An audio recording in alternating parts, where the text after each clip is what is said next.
Good morning, all. Okay, where to start? Let's see Euro USD.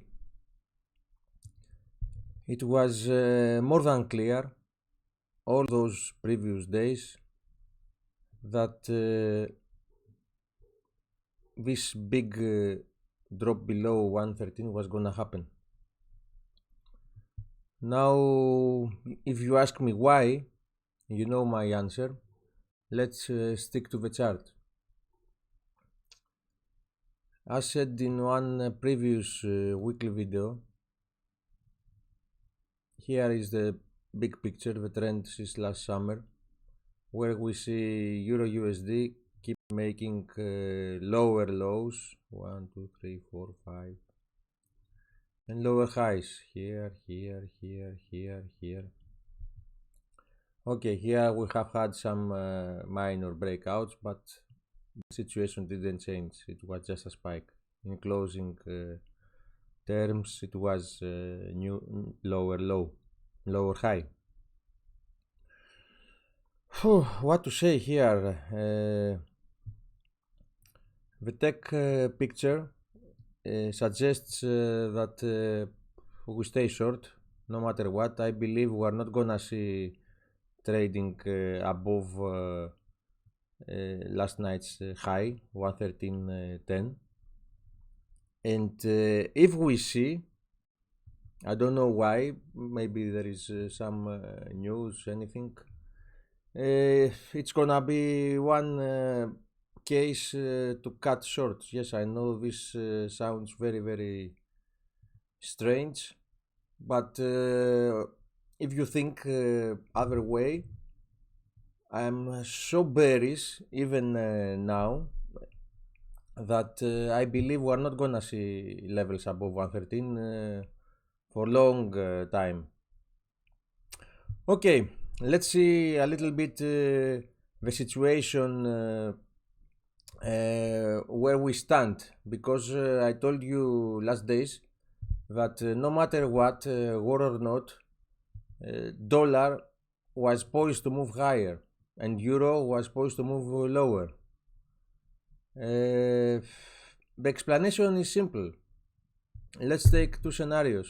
Everything is good, no war is happening, inflation hits the roof, Fed is gonna taper aggressively, and of course the other side, ECB, is so bearish, so conservative, they are never gonna do anything before Fed. All those years I follow central banks, always ECB was behind the curve and was expecting Fed to do the first move and to show directions where the markets are going, and then decided to act slowly from the, what you want, the Greek crisis at 2010 to 15, and even earlier than that, the US debt crisis. If you remember the summer of 2008, Trichet did the so-called policy mistake by raising rates, and then of course corrected this very aggressively.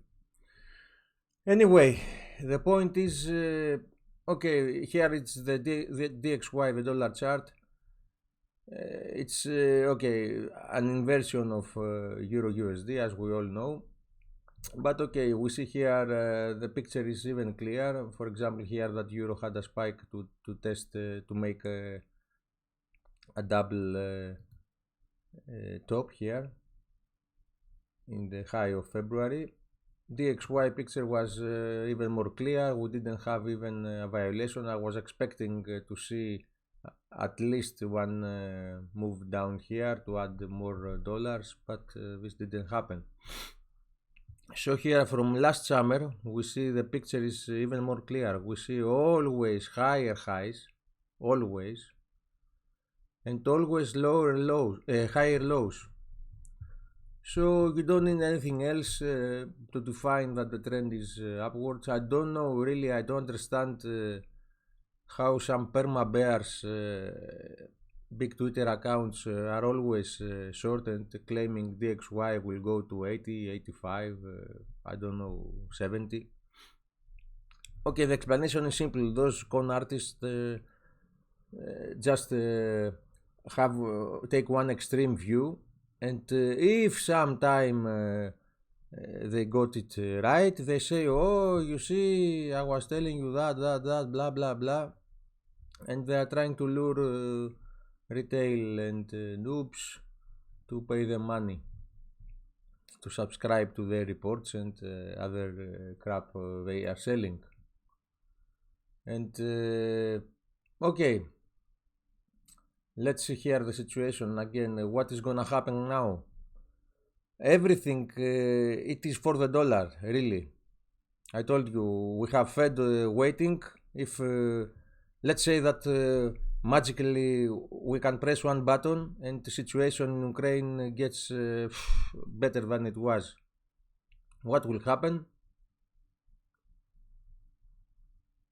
What will happen? Exchanges will go down because Fed is gonna raise aggressively due to inflation, blah blah blah. So dollar has only one way to go, up. Now on the contrary, the negative scenario for the markets, it is even better for the dollar, because there is very high chance now, higher now that Russia started to invade Ukraine, for US to impose serious sanctions, and the best they can do, and the worst for them, is to cut them out from USD Swift. For those that don't know, in order to send wires or get to, for every wire in the financial system must pass through a US bank, intermediary, one US bank. So if they cut them from the SWIFT system, Russia is dead, because they cannot sell gas, oil, they cannot get dollars, and swap rates of being short dollar are gonna go through the roof. And we have seen this multiple times in the past.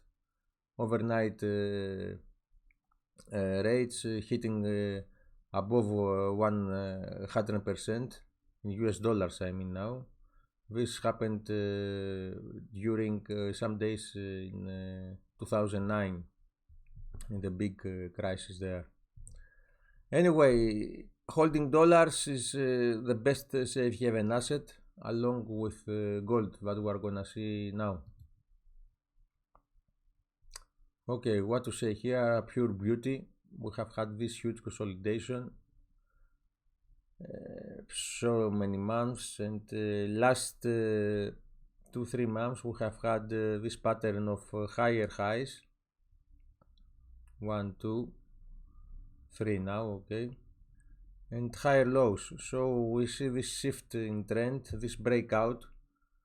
I know many were expecting the break above 1920, this that happened last night, to get long, but okay, the situation was more clear. So where we stand here, I believe we are gonna have one quick run to new highs. Sorry for this. Okay, this is weekly chart. I believe we are gonna trade easily above 2070, that was the previous high. And where we stop, I really don't know.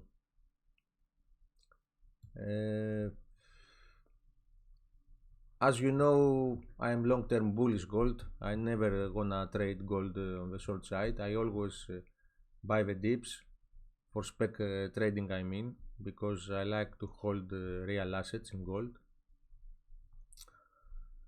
And I believe we're gonna see above 3000 at some time, but this is longer term view. Okay, something very interesting. I like gold miners too. The one for those that trade ETFs. And this can be traded easily with GDX. I believe we are gonna see easily new high here. This is level 45, 46. And if we see the longer term chart, which is there is no other resistance until 55, $65. But okay, I'm long here. I would be happy to see levels above 50. Okay, let's go to stocks now. Stocks, it's very interesting scenario case here too. You know, I have been very aggressively bearish last days because I was in the situation with Russian invasion and all the conflict they are escalating. And okay, besides my personal view, because okay, if you are in the markets in prop desk and handling billion of dollars, okay, you have some crispy views from the daily exposure. But okay, besides that, if you are just a new trader following technical analysis, you were seeing the importance of 33 of this level, how many times it tested and reversed higher. But now that and making new high. But last time we have had okay, the first initial support, and then the reaction was very weak. We couldn't even trade above 36,000. So there was clear sign of what's going to happen. Now, where this will stop, I really don't know, because situation can get very ugly very fast.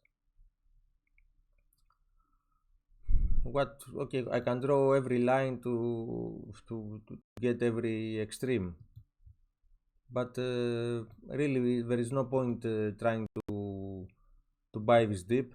Only if you are short and you're gonna cover. If you're gonna go long risk, I wish you good luck now, because I believe we are gonna test very low levels.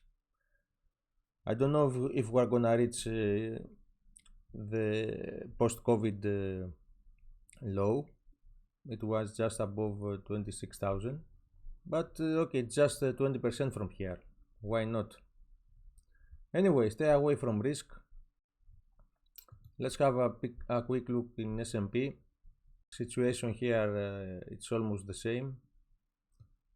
I told you, okay, this is from previous tweet. If we see breach of this level, prepare for deeper correction. Okay, we saw. So okay, first big support is here, just above 4K, and then we have multiple deeper and deeper support areas.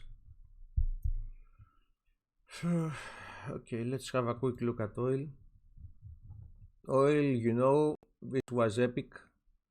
Back in December, I was buying the dip when everybody was so bearish and expecting oil to plunge lower.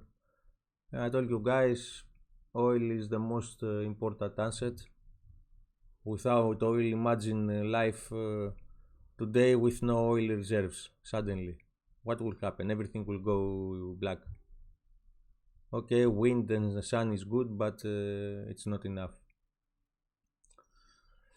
So, situation here, what to say? To go short oil? Okay, you can try it. I don't know, because the psychological level of 100 is approaching. But from fundamental reasons, there is no real reason to be short oil. Especially now that Russia will get out of the game, and OPEC must decide what to do. Okay, they can of course raise production, but as you know, imagine to be in their places. you have something very valuable, that price going up. What you are gonna do? You prefer to drop it to 80 for what? For US to be happy? No, you don't care. Let it ride to 140, 150 per barrel. It was there during previous wars. Why not now? You see, for during the debt crisis, oil was trading much higher.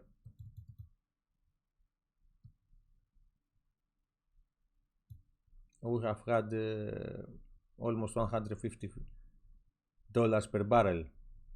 I see gradually oil hitting levels above 111, 120, and then 150, and why not even more?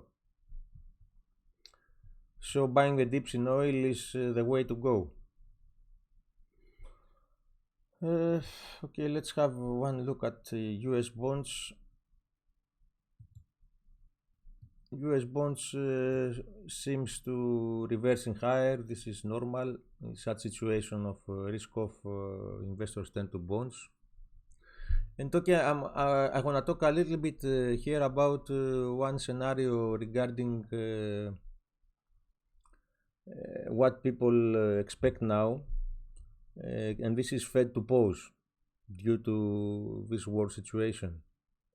Okay, if this happens, of course there's gonna be one initial big response in the market. We can see dollar correcting a bit lower, and stocks going higher, but this is gonna have a short-term effect.